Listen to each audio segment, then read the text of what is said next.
하나님의 사랑 말로 다 용 못하네.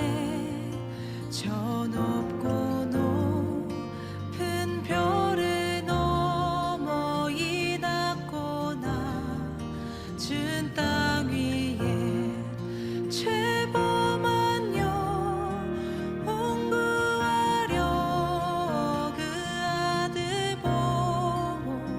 보내사 화목제로 삼으시고 죄 용서하셨네. 하나님 크신 사랑을 증량다 못하며 영원히 변치 않는 사랑 성도여 찬양하세.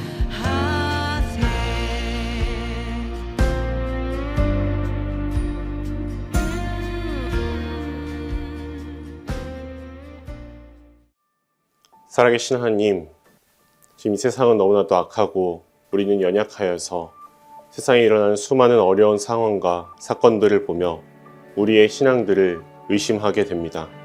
하나님, 우리의 연약한 신앙을 돌아보며 다시 한번 믿음을 되새기는 시간을 가지려고 합니다.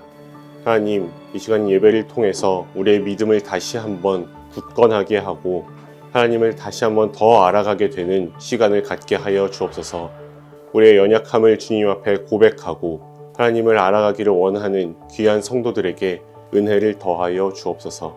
감사하며 예수님의 이름으로 기도합니다. 아멘.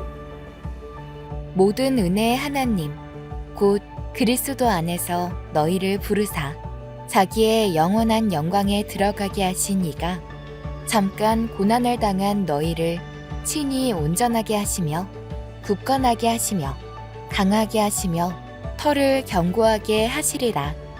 베드로전서 5장 10절. 요즘 세상에 전쟁이 어딨냐고 하는데 우크라이나 전쟁이 터졌고 튀르키예 지진으로 수많은 사람이 한순간에 목숨을 잃었습니다. 우리나라도 세월호, 이태원 참사와 같은 일들을 겪어야 했습니다. 여러분은 이 죽음 앞에서 어떤 생각을 하셨나요? 죽음은 삶의 그림자라 죽음을 경험하면 삶을 돌아보게 되는 것 같습니다. 오늘의 주인공 기아대책 유원식 회장님도 인생 앞에 나타난 죽음들을 통해 하나님을 만나고 삶의 의미를 생각하게 되셨다고 합니다. 그리고 하나님의 존재의 크심에 대해서 더 깊이 생각하게 되셨다고 하는데요. 여러분도 지금 이 시간 하나님이 우리에게 주신 삶에 대해서 생각해 보시게 되기를 원합니다. 아마도 가장 큰 일은 저희 가족사겠지요. 아들이 잘 자라는 것 같았는데 초등학교 3학년 때 어느 날 아빠 한쪽 눈이 좀 잘 안 보이는 것 같기도 하고 사물이 2개로 보여요 그러더라고요. 그래서 안과에 무슨 질환이 있나 보다 해가지고 안과를 갔더니 안과 선생님이 큰 병원을 가보시는 게 좋겠다라고 말씀을 주시더라고요. 그래서 이제 서울대학병원에 가서 진료를 받는데 뇌종양이라는 판정을 받았어요. 양성종양이라고는 말씀을 하시는데 위치가 이 눈과 눈 사이의 종양이 자리를 하고 있기 때문에 굉장히 어려운 상황이라고 이야기를 하시더라고요. 다른 방법이 없이 수술을 해야 된다 그래서 일단 수술을 17시간에 걸쳐서 했어요. 수술 결과는 종양 자체는 잘 제거를 했다고 말씀을 하시는데 그걸로 인해서 다른 부작용이 아마 있을 거라고 말씀을 주시더라고요. 수술 이후에 이제 한쪽 팔, 오른쪽 팔과 오른쪽의 기능이 이 마비가 되는 현상이 나타나더라고요. 그러면서 이제 이렇게 말을 할 때 보면은 얼굴 반쪽은 움직이지 않고 반쪽만 움직이니까 참 보기가 좀 남들 보기에는 좀 불편하게 보이는 그런 모습이지요. 그리고 입술도 반만 올라가고 반은 안 올라가니까 발음도 정확하지 않고 그렇지만 그런 과정을 보면서도 내 아이니까 잘 키우고 싶었고 하나님 이 상태에서도 우리 아이가 건강하게 잘 자랐으면 좋겠습니다 라는 기도를 하면서 이제 쭉 커왔는데 2년 반 뒤에 이제 재발이 됐어요. 어려운 상황으로 들어가서 소위 우리 그리스도인들이 해야 될 일이 기도밖에 뭐 더 있겠습니까? 그러다 보니까 아내랑 열심히 새벽 기도도 다니면서 새벽 기도에 하나님 고쳐주세요. 부모 마음은 뭐 그걸 그렇겠죠. 정말 고쳐만 주시면 뭐든지 다 하겠어요. 뭐 이런 기분이죠. 그런데 병원에서는 계속 어렵다라는 이야기를 하고 그리고 아이가 이제 중환자실로 결국은 들어가더라고요. 하루는 새벽 기도를 하고 나오는데 교회에 그 액자가 걸려 있다는 것을 참 처음 봤어요. 근데 제가 다니는 교회와 새벽 기도를 가는 교회는 이제 집 앞 교회 가야 되니까 좀 다른 교회였어요. 근데 거기에 있는 성경 말씀이 아무것도 염려하지 말고, 저는 좀 듣고 싶은 게 그런 말이거든요. 아무것도 염려하지 말고 오직 모든 일에 기도와 간구로 너희 구할 것을 감사함으로 하나님께 아뢰라. 그리하면 모든 지각에 뛰어난 하나님의 평강이 그리스도 예수 안에서 너희 마음과 생각을 지키시리라. 이 성경 말씀이 가슴속에 팍 와닿는 거예요. 아무것도 염려하지 말라 그러니까 얼마나 마음이 편하네요. 그래서 집에 와서 곰곰 생각을 하다가 뭔가 좀 성경 말씀이 좀 이상한 거예요. 제 느낌에는. 아무것도 염려하지 말고까진 좋았는데 그래서 네 기도를 들어주겠다. 이것도 아닌 것 같고 그래서 아이를 고쳐줄게. 이것도 아닌 것 같고 끝 마무리는 마음과 생각을 지키시리라 이렇게 나와 있거든요. 그걸 보면서 문득 들은 생각이 하나님이 이 아이를 데려가실 것 같구나. 데려가시는 것도 기도의 응답이고 살려주시는 것도 기도의 응답인데 내가 너무 내 의지대로만 요청을 했구나. 그러면서 그때부터 기도의 내용이 좀 바뀌었어요. 하나님 이제는 당신 뜻대로 하시면 되겠습니다. 그리고 저는 그 뜻을 알아가도록 노력을 하겠습니다. 그로부터 이제 한 달 뒤에 1997년 7월 9일 날 중환자실에서 아이가 소천했다고 하는 그 연락을 받고 중환자실에 들어가서 이제 눈을 감은 아이를 보게 됐죠.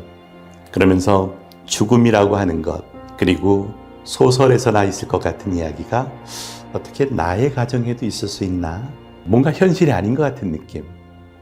그런데 휩싸여 있다가 세상을 떠난 이 아이는 11년 3개월밖에 살지 못했지만 하나님이 나에게 맡겨주신 나의 아들이고 이 아이가 천국 환송하는 과정을 아름답고 예쁘게 해줘야 될 게 맞는 것 같다. 그래서 거기서 어떤 큰 한탄의 울음보다는 이 아이의 영혼을 위해서 아빠인 내가 기도를 해주는 게 맞겠다. 그래서 제가 아이의 이 손을 잡고 기도를 했어요. 하나님 이 아이의 영혼을 받아주십시오. 또 모든 장례 절차가 은혜 안에 잘 이루어지게 하시고 남아있는 저와 아내와 또 동생과 주변의 모든 인척, 친인척들이 이런 일로 인해서 믿음이 약해지지 않도록 하나님 도와주시기를 원합니다. 자녀가 죽었는데 그걸 믿음으로 이겨내려고 노력을 하는 모습, 그리고 아빠가 나서서 그런 걸 했던 모습, 그런 가운데에서도 기도하는 모습, 그리고 제 아내도 의연하게 그거를 다 따라줬고요. 그래서 그 이후로 23명 정도 되는 저희 친인척과 주위 사람들이 교회를 다니기 시작을 했어요. 그래서 제가 자랑스럽게 이 세상을 살면서 한 명도 전도 못한 사람이 많은데 우리 아들은 11년 3개월밖에 안 살았지만 23명을 전도했다고 제가 이제 이렇게 농담 반 진담 반 이야기를 해요. 그렇게 이제 마무리를 했지만 늘 마음은 좀 허전했죠. 그리고 나서 이제 아이가 다니던 초등학교 담임 선생님한테 이제 인사를 하러 가야죠. 그래서 학교에 가서 이제 선생님에게 이 말씀을 드렸는데 선생님이 사물을 이렇게 저렇게 챙겨주시는 거예요. 근데 눈에 띄는 사물이 하나 있었는데 스케치북을 주는 거예요. 그러면서 저희가 아이들에게 붓글씨로 가훈을 쓰는 연습을 했습니다 라고 얘기를 하는 거예요. 깜짝 놀란 것은 얘가 그 가훈을 쓴 게 아니라 오늘 내가 나와 함께 낙원에 있으리라, 이거를 붓글씨 연습을 한 거예요.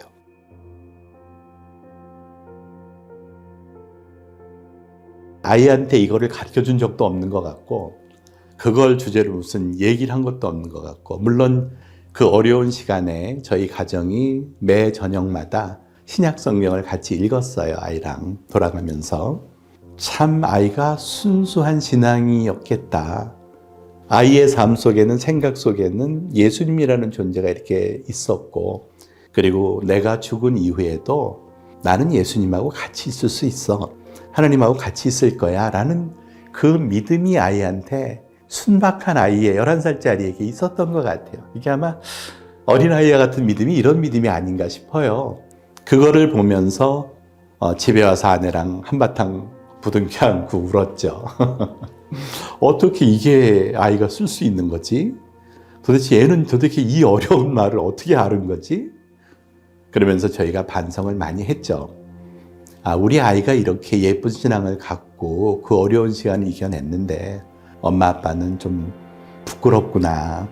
그래서 저희가 아내랑 둘이 약속을 했죠. 우리 믿음 생활 잘하자. 분명한 거는 아이가 우리한테 큰 믿음의 모멘텀을 준 것 같다. 오늘 내가 나와 함께 낙원에 있으리라는 그 말은 부활신앙을 의미하는 거고, 우리가 잠시 헤어져 있지만 언젠가는 이 아이를 만날 거다. 시간이 흘러가면 만나는 게 우리 이 아이인데, 그러면 나중에 우리가 우리 아들을 만났을 때 뭐라고 얘기를 할 수 있냐? 우리가 잘 살고 가야 되지 않냐? 그래서 잘 살자라는 이제 그런 약속을 하고 다시 일상으로 돌아와서 이제 삶을 시작을 했어요. 다 함께 기도하겠습니다. 사랑이 많으신 하나님, 감사합니다. 오늘 귀한 회장님의 말씀을 통하여서 우리의 신앙을 돌아보고 우리의 인생과 삶과 죽음에 대해 묵상하는 시간을 갖게 하시니 감사합니다. 우리 이 시간을 통하여서 깨닫게 하신 말씀을 통해 주님을 더욱더 알아가고 우리의 믿음이 흔들리지 않는 신앙으로 거듭나 주님을 더욱더 신뢰하며 어떤 상황에서도 주님을 찬양하는 주님의 귀한 자녀로서, 그리스도인의 제자로서 살아가길 원합니다. 이들의 삶을 지켜주시고 우리의 믿음이 흔들리지 않도록 인도하여 주옵소서. 감사하며 예수님의 이름으로 기도합니다. 아멘.